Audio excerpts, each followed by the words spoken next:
Salut la tribu, c'est Albaroc. Et ouais, je suis de retour pour un petit gâteau super sympa, ça s'appelle la folie fraise. Un sablé breton, une crème de lait, des fraises et des chamallows, un truc à tomber. Allez, c'est parti.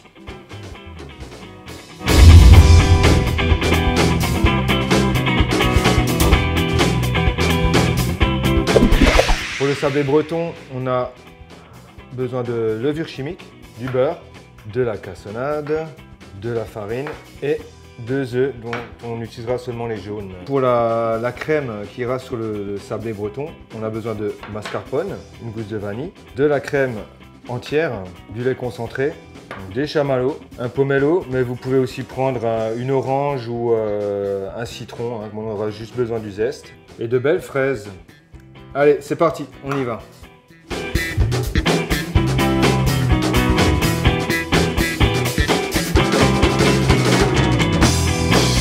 On va commencer par séparer les blancs des jaunes. Ceci très simple, un petit coup sur la table et voilà, on va faire passer le jaune d'une coquille à l'autre. Les blancs, vous pouvez les garder au congélateur pour faire une meringue par exemple, ça se garde très très bien. Et nous, on a juste besoin de ces jaunes d'œufs. On va mettre le beurre en premier, ensuite notre sucre. Et là, on va crémer. On va bien mélanger. On y va énergiquement, de manière à ce que le sucre il fonde un petit peu et que le mélange blanchisse. Voilà, une fois que notre beurre est bien crémé, le sucre a fondu en partie, on va rajouter nos jaunes d'œufs. Et là, ça fait un petit peu comme une mayonnaise, hein, une sorte d'émulsion.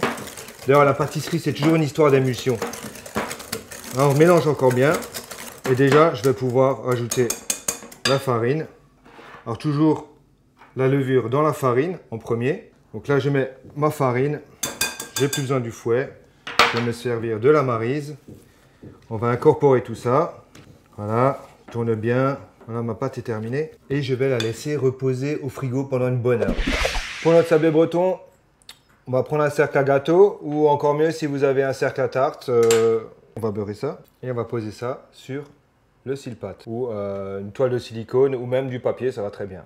On va travailler notre pâte donc bien froide. C'est important parce que sinon ça va coller, il y en aura partout. Je vais vraiment étaler un truc, un cercle bien régulier. Je pense bien fariner, tourner à peu près la taille du cercle. Il faut aller assez vite parce qu'elle se réchauffe en même temps qu'on l'étale. Donc là, on va pouvoir poser ça sur notre plaque.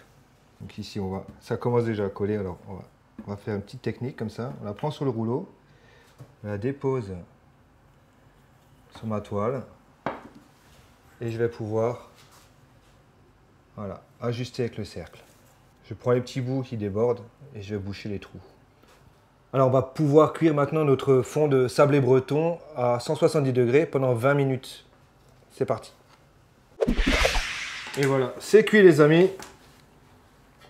Donc notre petit sablé breton, ouh c'est chaud, ça pique.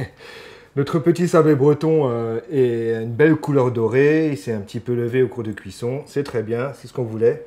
On va juste décercler, on passe la lame du couteau autour du cercle pour avoir un beau démoulage. Et là, je vais tirer. Alors on va démarrer notre petite crème de lait, super simple. On va commencer par récupérer les graines de la vanille. Alors je vais simplement entailler la gousse dans la longueur, je l'ouvre et avec le dos du couteau je vais ramasser les petites graines. Okay. Et je mets ça dans mon saladier. Je vais zester le pomelo. Alors comme dit, si vous n'avez pas de pomelo, on n'en trouve pas toujours, vous pouvez prendre un zeste d'orange, un zeste de citron ou de kumbawa. Voilà, c'est juste un petit parfum, une petite originalité. Je vais juste un petit peu râper en surface. Bien sûr, plutôt du bio, hein, du non traité. Et maintenant, je peux rajouter la crème de mascarpone. Alors, il n'y a pas plus simple comme recette, hein. C'est à la portée de tout le monde. Et en plus, c'est très très vite fait. Je rajoute le lait concentré. Et là, je vais crémer tout ça. Voilà, c'est bien lisse, bien crémé. La vanille, c'est bien mélangé. Il n'y a plus de grumeaux. Un petit coup énergique encore. Voilà. Et là, j'ai plus qu'à rajouter la crème fouettée. Voilà. La crème fouettée, juste la crème bien froide. Et fouettée pendant 5 petites minutes. Jusqu'à ce qu'on ait une petite consistance assez pas trop ferme. Et je termine la crème.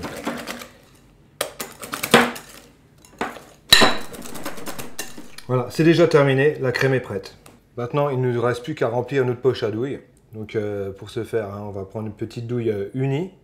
Je mets ça dans mon sac. Je laisse tomber au fond. Je coupe. Tac. Je ferme. Et je remplis.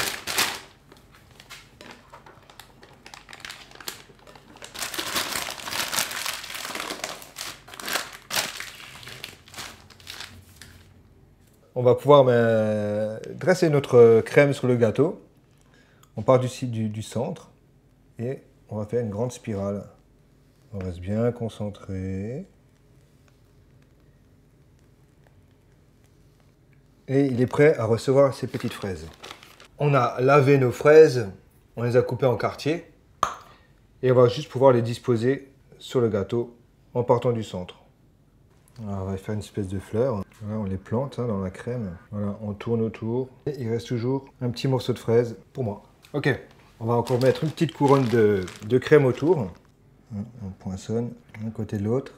Et voilà. Maintenant, il ne nous reste plus qu'à prendre nos chamallows. Et on va couper des petits morceaux. C'est ça la folie fraise. Voilà, c'est le mélange des fraises, du pomelo et des chamallows. Voilà, c'est très original comme ça. Et pour finir, voilà. La folie fraise, c'est terminé. C'était un jeu d'enfant. Et maintenant, c'est à vous de jouer.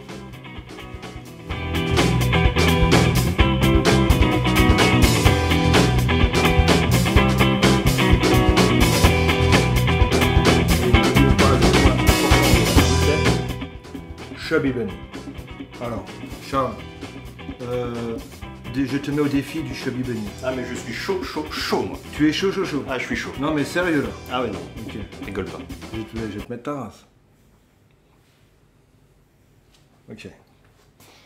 Chubby Bunny. Non, pas ça.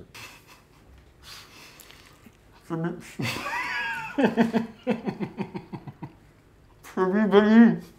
Chubby Bunny.